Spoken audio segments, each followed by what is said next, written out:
Hello friends and welcome back. आज हम बात करने वाले हैं विल हैव और शैल हैव के बारे में। लेसन नंबर 6 चल रहा है। इससे पहले हमने लेसन 5 बनाया था जिसमें हमने सीखा था पास्ट। जैसे कोई चीज़ आपके पास थी, जैसे मेरे पास एक किताब थी, आई हैड अ बुक, उसमें हमने हैड का इस्तेमाल करना सीखा था। आज वही चीज़ हम फ्यूचर में बोलेंगे तो इस्तेमाल करेंगे विल हैव का। जैसे I will have a pen, मेरे पास एक पेन होगा। She will have a pen, उसके पास एक पेन होगा। तो ये हम सीखने वाले हैं आज। तो चलिए शुरू करते। तो हम सीख रहे हैं use of will have shall have. तो use of will have shall have कैसे इस्तेमाल किया जाएगा। विल हैव शैल हैव दोनों का मतलब होता है के पास होगा, होगी, होंगे, या रे पास होगा, होगी, होंगे। ये इनका मतलब होता है। अफर्मेटिव सेंटेंस का रूल क्या है। सबसे पहले अफर्मेटिव सेंटेंस यानी सकारात्मक, मतलब जो जिसमें नॉट और प्रश्न नहीं आता, वो अफर्मेटिव सेंटेंस होता है। तो इसका रूल क्या है। सबसे पहले सब्जेक्ट यानी व्यक्ति आएगा, he, she, it, name, I, we, you, they, ये आएंगे। उसके बाद हेल्पिंग वर्ब यानी विल हैव आएगा, ओके, विल हैव या फिर शैल हैव। उसके बाद लास्ट में कोई वस्तु आ जाएगी जिसके बारे में हम बात कर रहे हैं, ऑब्जेक्ट आ जाएगा, ओके। विल हैव किसके साथ उपयोग होता है। विल हैव का मतलब मैंने पहले भी बता दिया, के पास होगा, होगी, होंगे, या रे पास होगा, होगी, होंगे। अब विल हैव आता है ही, शी, इट, नेम, सिंगुलर, ठीक है, और यू, दे और प्लूरल के साथ विल हैव आता है। और शैल हैव का उपयोग किन के साथ करते हैं, तो मीनिंग तो सेम ही है, के पास होगा, होगी, होंगे, या रे पास होगा, होगी, होंगे। और इनका इस्तेमाल होता है आई और वी, ये दो सब्जेक्ट हैं जिनके साथ शैल का इस्तेमाल किया जाता है। शैल हैव, जैसे मेरे पास एक मकान होगा, आई शैल हैव अ हाउस, तो ऐसे इस्तेमाल किया जाता है आई और वी के साथ शैल। अब आजकल मॉडर्न इंग्लिश में क्या हो गया है, शैल हैव की जगह हम हर जगह विल हैव ही लगाते हैं, ठीक है। लेकिन स्कूल वगैरह में क्या होता है, कहते हैं नहीं आप शैल का इस्तेमाल कीजिए, तो इसलिए हम स्कूल वाइज पढ़ रहे हैं, ओके। तो पढ़ते हैं। तो मीनिंग मैंने आपको बताया था कि ही का मतलब आपको पता है वह होता है, लेकिन यहाँ पर मीनिंग चेंज हो जाएगा। आई का मतलब आपको पता है मैं होता है, वी का मतलब आपको पता है हम होता है, लेकिन यहाँ पर चेंज हो जाएगा। यहाँ पर आई का मतलब मैं ना होकर के मेरे हो जाएगा। जैसे मेरे पास एक घर होगा, हमारे पास एक कार होगी, तो ऐसे मीनिंग चेंज होगा, ठीक है। क्योंकि यहाँ पर शैल हैव और विल हैव का मतलब क्या है, होगा, कोई चीज़ आपके पास होगी, ओके। उसके पास एक कार होगी, उसके पास एक मोबाइल होगा, ठीक है। उसके अच्छे, उस मोबाइल कोई आ रहा है, लॉन्च होने वाला, तो उसके अच्छे फीचर होंगे, it will have good features, ऐसे करके। राम के पास एक बाइक होगी, ऐसे करके हम इस्तेमाल करते हैं फ्यूचर में। तुम्हारे पास एक अच्छी नौकरी होगी, you will have a good job, ऐसे करके हम फ्यूचर में यूज़ करेंगे। उनके पास किताबें होंगी, दे विल हैव बुक्स, तो ऐसे हमें इस्तेमाल करना है। तो इसलिए आपको ये जानना बहुत ज़रूरी है, ओके। तो अब हम इसके कुछ एग्जाम्पल्स पढ़ लेते हैं आगे। तो आइए एग्जाम्पल्स की तरफ बढ़ते हैं। जैसे यूज ऑफ विल हैव या फिर शैल हैव।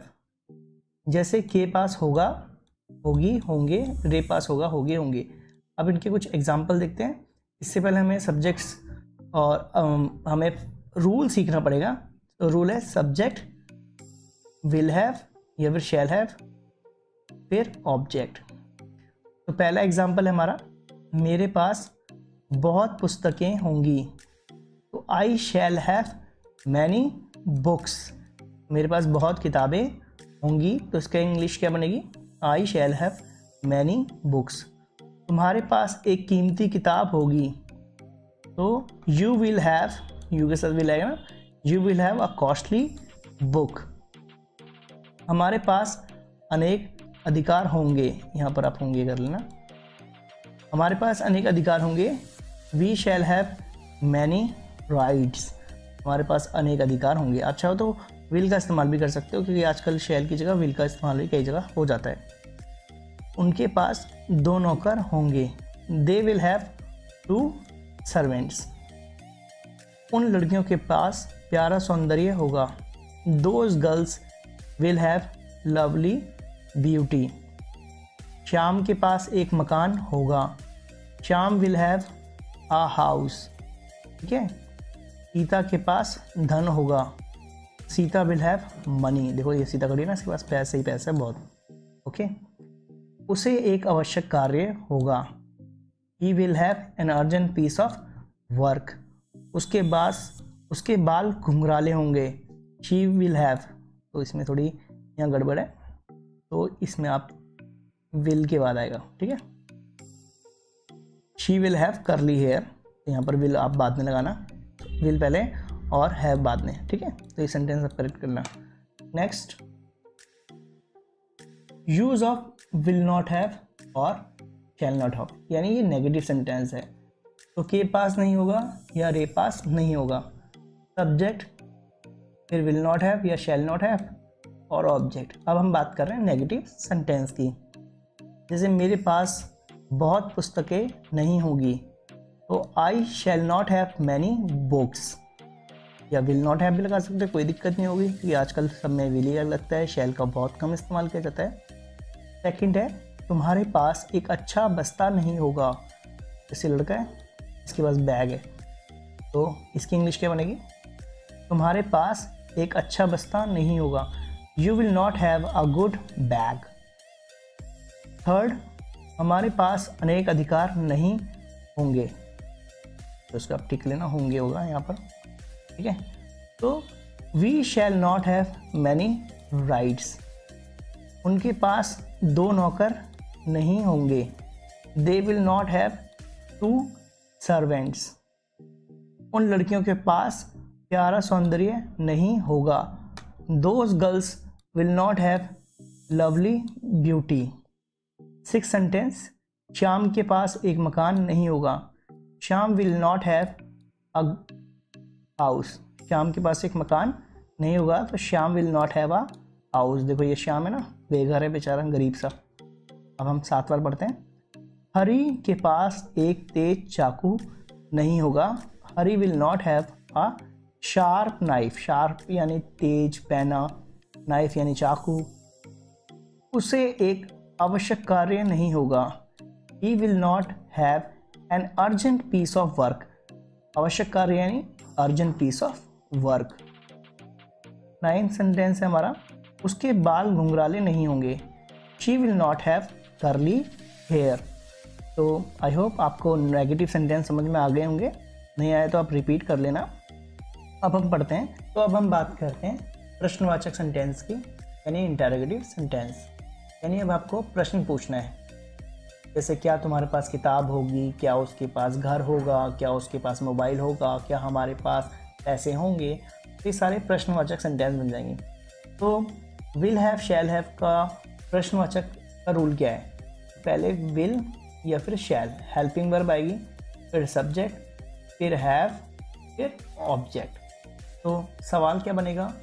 जैसे क्या मेरे पास बहुत पुस्तकें होंगी, शैल आई हैव मैनी बुक्स। तो क्या मेरे पास बहुत पुस्तकें होंगी, तो इंग्लिश में क्या बना इसका? शैल आई हैव मैनी बुक्स। तो शैल पहले लग गया, यानी हेल्पिंग वर्ब पहले लग गई, विल और शैल में से कोई भी चीज़ पहले आएगी, ठीक है। क्या तुम्हारे पास एक कीमती कार होगी, will you have a costly car. क्या तुम्हारे पास एक कीमती कार होगी, तो इसकी इंग्लिश क्या है? Will you have a costly car. Third, क्या हमारे पास अनेक अधिकार होंगे, shall we have many rights. क्या हमारे पास अनेक अधिकार होंगे। क्या उनके पास 2 नौकर होंगे, विल दे हैव 2 सर्वेंट्स। ठीक है, तो आपको क्या करना है, विल और शैल जो कि हमारी वर्ब थी ना, वो पहले लगा देनी है, ठीक है। उसके बाद फिर सब्जेक्ट, फिर हैव, फिर ऑब्जेक्ट। अब हम बात करते हैं 5वां सेंटेंस, 5th। क्या उन लड़कियों के पास प्यारा सौंदर्य होगा, will those girls have lovely beauty. एक सेंटेंस, क्या शाम के पास एक मकान नहीं होगा, will Shyam not have a house. 7वां, क्या हरी के पास एक तेज चाकू नहीं होगा, will Hari not have a sharp knife. ये आप पढ़ रहे हैं इंटेरोगेटिव प्लस नेगेटिव, यानी प्रश्न भी है और आपको नहीं भी बोलना है, ठीक है। तो इसमें क्या करना है, आपको सब्जेक्ट के बगल में आपको नॉट रखना है, देख रहे हो, सब्जेक्ट के बाद आपको नॉट रखना है, यानी हैव से पहले नॉट रखना है। ओके, विल सब्जेक्ट फिर नॉट फिर हैव।